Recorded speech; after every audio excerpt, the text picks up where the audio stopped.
De l'extérieur, il n'y a pas de doute. Cet édifice est une synagogue située dans la localité de Matzliar, dans la périphérie de Tel Aviv. Une synagogue un petit peu particulière, puisqu'ici les fidèles doivent ôter leurs chaussures avant d'y pénétrer. Et à l'intérieur, c'est à s'y méprendre. Des tapis ont remplacé les sièges, car les Juifs qui viennent prier ici ont pour coutume de le faire à même le sol, en s'agenouillant et en se prosternant. Des rites qui ne sont pas sans rappeler ceux de l'islam.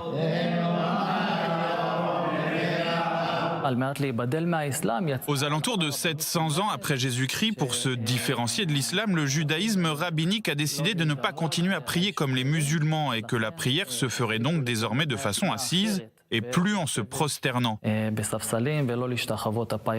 Bienvenue dans l'une des 10 communautés juives karaïtes que compte Israël, un courant du judaïsme reconnu par l'État qui s'oppose pourtant au courant rabbinique. Alors que ce dernier domine largement le judaïsme depuis plusieurs siècles, les juifs karaïtes auraient représenté jusqu'à 40% de la population juive mondiale jusqu'au Xe siècle de notre ère. C'est à partir de là qu'ils ont commencé à être considérés comme des hérétiques par les rabbins, qui ont cherché à les exclure de la communauté juive. Les juifs karaïtes ne représentent plus qu'aujourd'hui que quelques dizaines de milliers de fidèles, dont l'immense majorité se trouve ici, en Israël. Le consistoire nous rend la vie difficile. Les rabbins nous sont très hostiles jusqu'à aujourd'hui. Il s'agit d'une hostilité historique. Dans le judaïsme karaïte, les rabbins ne sont que des messagers qui interprètent la Torah au sens propre. Ils sont en fait les intermédiaires entre les fidèles et la Torah.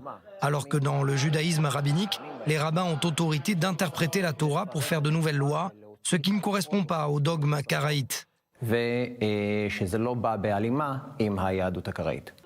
juifs karaïtes ne basent en effet leur foi que sur la loi écrite, telle que la Torah l'a décrit. Selon la loi rabbinique, même si ton rabbin te dit que noir c'est blanc, tu dois lui dire amen. Le judaïsme karaïte se base sur l'idée que le bien se trouve dans la Torah et qu'il n'y a pas besoin de se fier à l'opinion d'un autre. La compréhension de la Torah dépend de l'individu.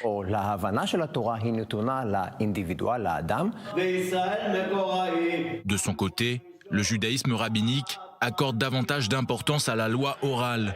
Une loi orale interprétée par des hommes qui n'a donc rien de divin, selon le judaïsme karaïte. On peut tout à fait considérer le judaïsme karaïte comme le judaïsme originel, qui conserve les premières traditions du peuple d'Israël depuis toujours, jusqu'à aujourd'hui. Le judaïsme karaïte, c'est en fait le diamant dans la couronne. Alors que la plupart des juifs du monde entier célèbrent cette semaine Hanouka, la fête des Lumières, les juifs karaïtes n'allumeront pas de bougies cette année encore, puisque Hanouka est une fête d'institution rabbinique qui n'est mentionnée à aucun moment dans la Torah.